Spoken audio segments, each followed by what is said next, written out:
Everybody get up, no need to cram now. We got a real jam going down, going down, going down, going down, going down, going down. Welcome to the IntelliJAMS. How's it going, man? Happy Monday.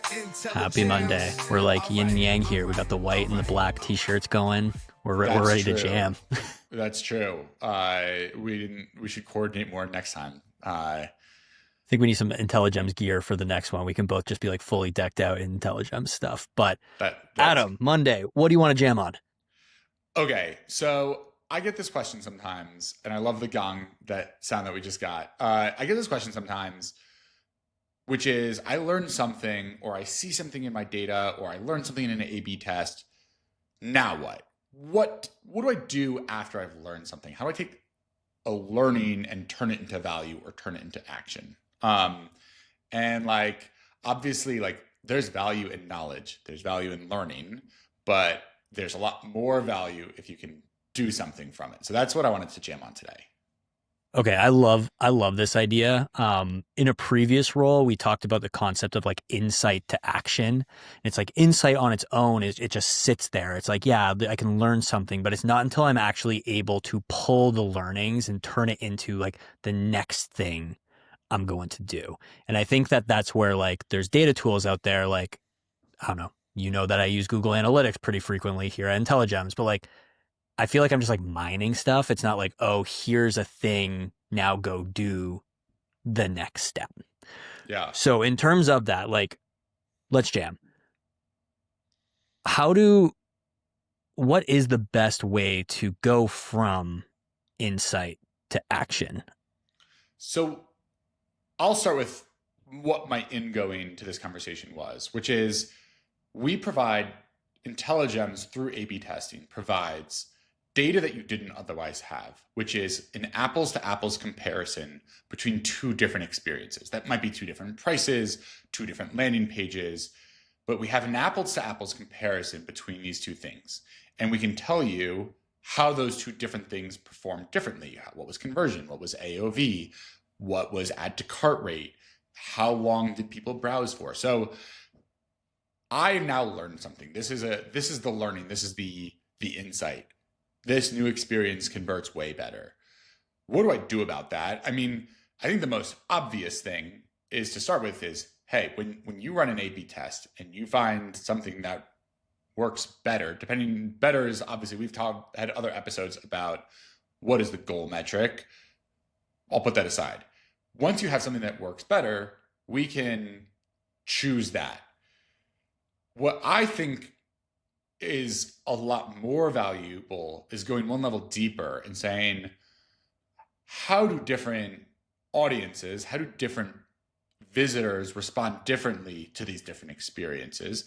And for some people, there might be a better response to the new experience, and for some, the old.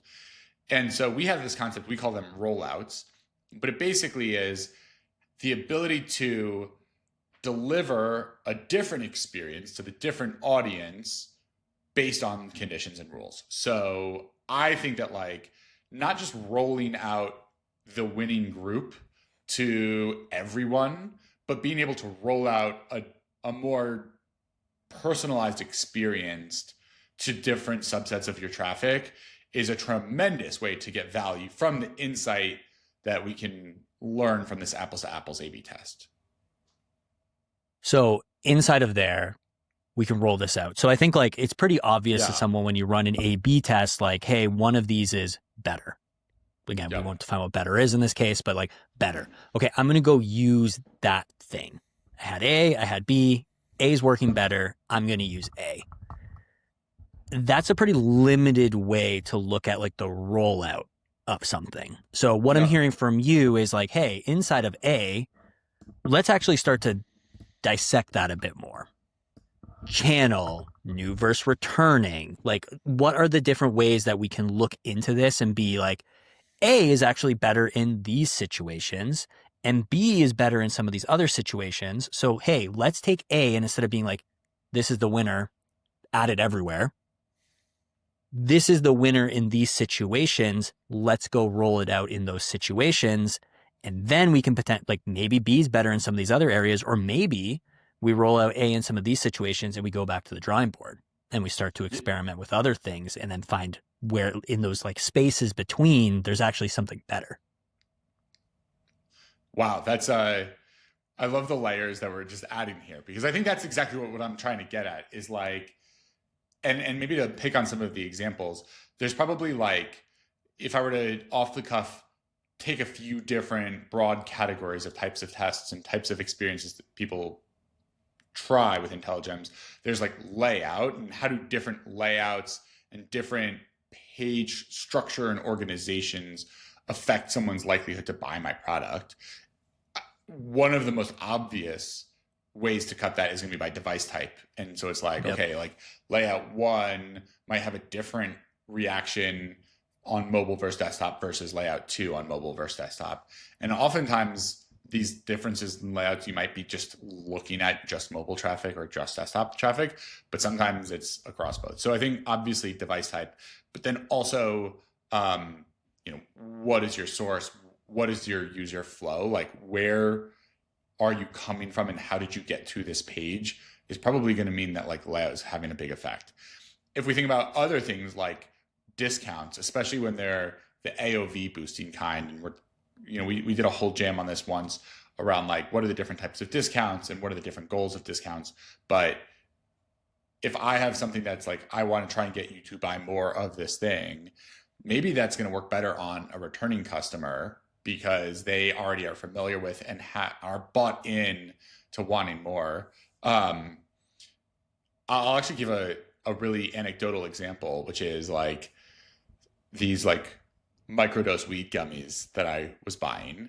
And in my first purchase, they offered me an upsell, a post-purchase upsell for 50% off a second bag.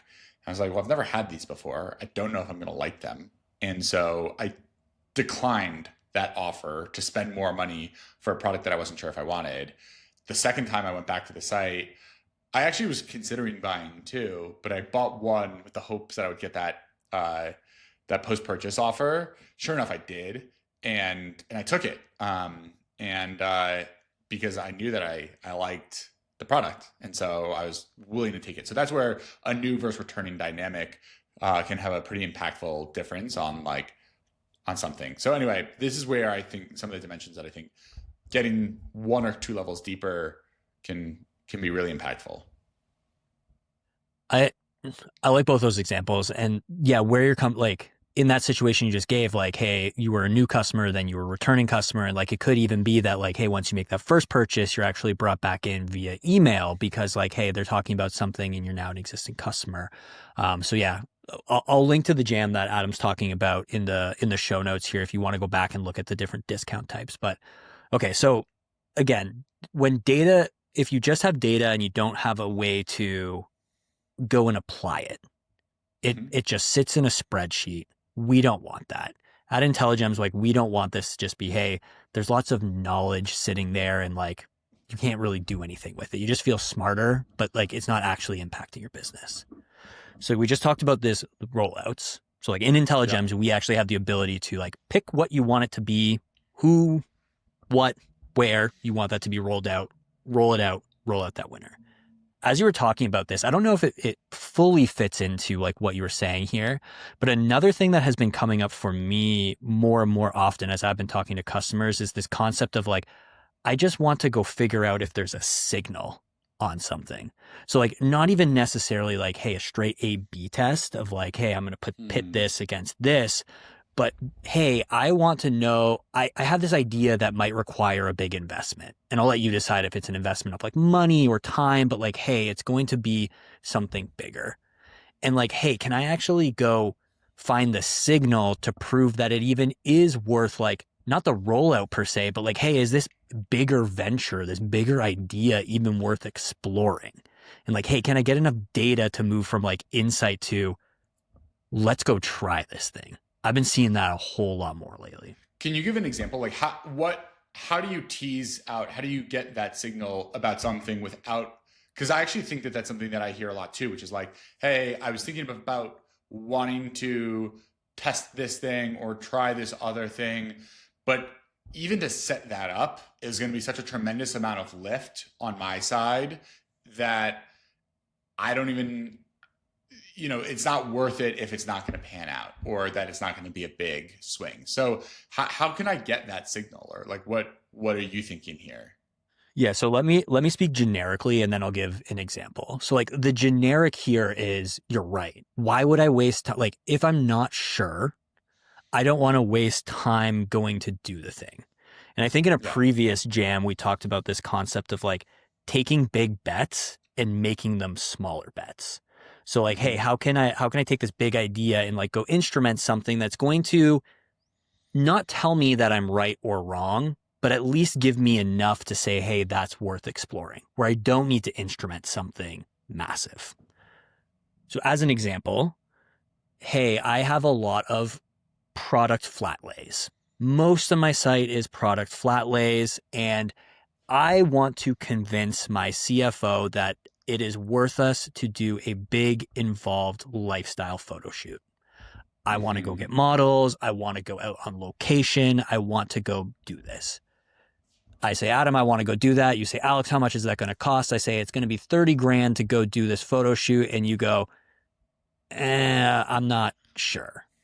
So I say, hey, I'm going to go take some lifestyle shots, and I'm just going to they might not be the most professional thing in the world, but I'm going to go try that on a subset of my traffic. And I'm going to go see if these lifestyle shots work better to convert traffic than all of my flat lays. Easier, micro way to see if there's something there. So it's not that like, hey, I'm going to go roll this out, but it's like, hey, I've instrumented a test. I do that. Hey, Adam, these lifestyle shots are increasing conversions on our PDPs by 5%. That means we're getting X amount of dollars more when we do this. I think we could make that $30,000 up in a month with the conversion bumps we're going to get from this. That's what I mean with like, hey, I can get like micro insights that lead to like a step, which like in the first example, it was, hey, I can get something and it's like, it's final, it's rolled out, it's good. I think that absolutely we need to do that. But I think I'm seeing a lot of people looking for that. Hey, can I take a small bite? Can I nibble here to roll something out before, like the rollout to the rollout?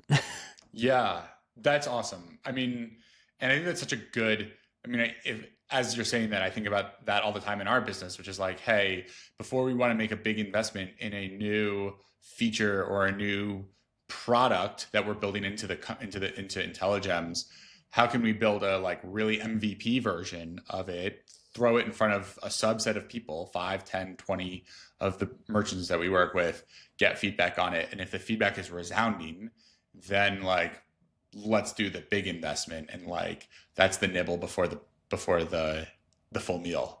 So I think that that's a really interesting, one is like, I run a full on test and I'm going to like dish it out to different people differently. And the other is, before I even cook dinner, we're going to like sample something and then go make the meal. I love like returning insights into action. And I love the food analogies that come along with it. Yeah, man. Like this is the biggest thing for me is I used to do retention consulting, and I would basically like, people would have like just swaths of data, right? Like it was like, I know this about my customer, I know that about my customer. It's like, okay, cool. What are we going to do? It's like, well, like, I don't know. I'm just sitting on all of this information. And I'm hoping like if you're an existing IntelliGems customer listening to this, like the testing, the rollouts, the go nibble before the bite, like find motion, like use the information, use the data you're seeing to go inform the next bet, to inform how you're going to roll this out. Because like I'm speaking for Adam here, but I'm assuming he's going to agree. It's like, we don't want you to just be sitting on a mountain of data. We want you to be able to find like, go make that next bet and be confident in the decision you're making, be confident in what you're rolling out, because it was data backed, not I'm sitting on data. Insight to action. Love it.